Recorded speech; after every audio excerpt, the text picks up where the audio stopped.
Allez, on y va.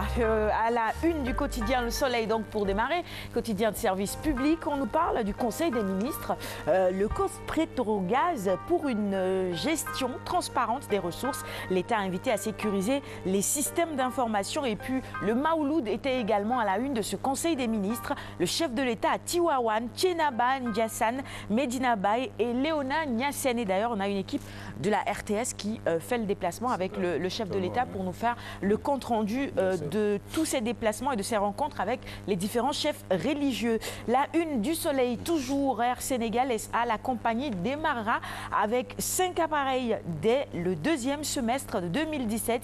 Retenez également ce chiffre, plus de 1,6 million de touristes au Sénégal en 2015. Ça, c'est une bonne chose. La journée nationale de l'élevage, on nous en parle également. Macky Sall à Ndioum aujourd'hui. Gamou de Tiwawan, tout est fin prêt pour la bonne tenue de l'événement. Et puis Mohamed Salem Al-Rashdi, ambassadeur des Émirats arabes, il parle dans les colonnes du Soleil ce matin. Il dit « Nous allons construire un pont et électrifier 100 villages ». La pénurie d'eau à Dakar, les directeurs généraux de la SDE et de la SONES apportent des éclairages. C'est vrai que ça a été une semaine difficile pour beaucoup en ce qui concerne la desserte en eau. On a beaucoup souffert, de cette pénurie d'eau.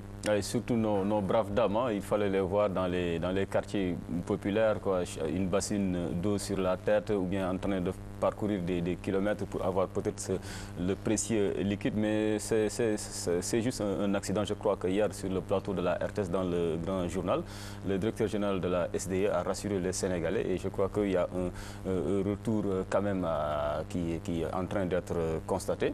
Et voilà, certes ça a été dur, mais ce n'est qu'un mauvais souvenir, disons-le. En tout cas, moi j'ai eu de l'eau. Je ne sais pas chez toi comment c'est. Ça vient, ça repart, ça vient, ça repart. Voilà comment on l'a vécu, quoi. D'accord. Un peu difficile quand même, il faut le dire. Et puis, si on suit un peu tout ce qu'ils ont expliqué, les responsables, je veux dire, dans les médias, il a été beaucoup question de l'autonomie de la SDE en termes d'électricité, quoi. C'est vrai. Et la SDE dépend toujours de la Sénélec, c'est le premier client de la Sénélec, avec 18 milliards de factures par an, de quoi construire une centrale électrique ou je ne sais pas quoi. En tout cas, pour être autonome. Bon, on a beaucoup abordé le sujet avec beaucoup d'explications. Peut-être qu'une solution sera trouvée. Oui, c'était le cas également un peu chez vous, cette pénurie d'eau. Est-ce qu'elle a touché votre commune ou pas? Non pas trop, parce que vous savez, nous ne sommes pas dans le réseau SDE. Nous sommes dans les forages ruraux, donc nous n'avons pas connu cela. Mais vous savez, je dis souvent que les Sénégalais deviennent de plus en plus exigeants. Il ne faut pas oublier qu'il fut dans un passé très récent. Il nous arrivait de rester plus que ça, à ne pas avoir de l'eau. Je pense que c'est des aléas qui font réfléchir les autorités à des solutions durables. Tout à fait. C'est des choses qui peuvent arriver, mais je reste persuadé que dans un futur proche, nous ne connaîtrons plus ces désagréments-là. Très bien. Je suis heureuse, Alioune Badara Kane, que tu aies parlé des braves dames, parce que c'est vrai que ce sont les femmes. Je suis la seule sur ce plateau, mais c'est vrai que c'est les femmes qui, dans ces situations, souffrent le plus. Les hommes ne transportent pas. Mais on se contente des grandes bouteilles, quoi. Vous transportez aussi les bouteilles d'eau et les bassines. Moi-même, j'en ai pris un beau. Ah oui?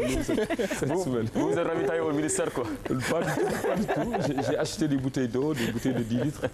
Et voilà, je les ai transportées moi-même. Ah, bravo. Et Monsieur Carter Diop, vous avez pu quitter vos écrans pour porter quelques bouteilles d'eau?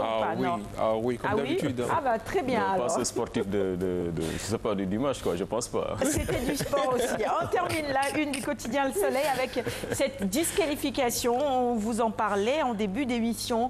Disqualification donc des Lions de handball. Le Sénégal exclu du tournoi et privé de mondial. Affaire à suivre. La une du quotidien, le quotidien maintenant. Gambie, les voies de la liberté. C'est tout un dossier que nous proposent ce matin nos confrères du quotidien, le quotidien. Poursuivons maintenant avec la une du quotidien LAS. Gestion des ressources naturelles. Macky veut des garde-fous.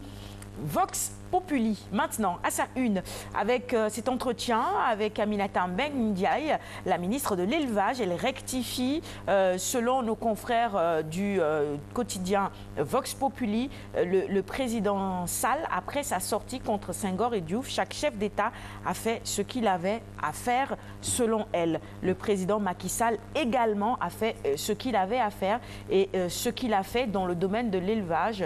Nous, les socialistes, ne l'avons pas fait. Wade également ne l'avait pas fait.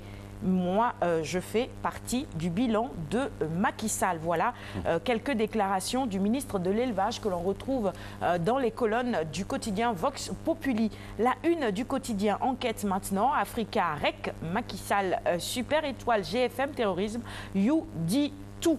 C'est donc un autre entretien que l'on peut lire dans les colonnes de Enquête ce matin avec Youssou N'Dour. Sud Quotidien sur un tout autre sujet maintenant. Projet de décret relatif à la réorganisation du ministère de l'Éducation entre anomalies et incohérences. C'est le grand titre que nous proposent nos confrères de Sud ce matin. On poursuit maintenant avec Libération, révélation sur les ramifications de l'affaire Mactar Diokhane. Comment les bocaux sénégalais ont été ferrés, l'histoire secrète d'une traque à rebondissement. La une pour poursuivre maintenant du quotidien L'Observateur. Entretien avec le marabout Seydina Oumar Sy de Diourbel. Le mythe Baïsi tombe, le masque. 24 heures maintenant, 24 heures info, quotidien d'information générale. Eh bien, il nous emmène à la direction générale des impôts et domaines. L'État contraint de séparer le foncier fiscal. Les quotidiens spécialisés en sport maintenant. Stade pour démarrer, championnat d'Afrique senior, dame finale. Le Sénégal disqualifié, la Tunisie perd devant l'Angola 36 à 17. Et Youssou Diouf, le président de la fédération, parle également dans les colonnes de Stade ce matin. Il dit le Sénégal n'a commis aucune faute. Entretien à lire donc en intégralité dans les colonnes de Stade. Je vous le disais, Youssouf Sabaly met encore Cissé en attente. Je prendrai une décision à la fin de la saison.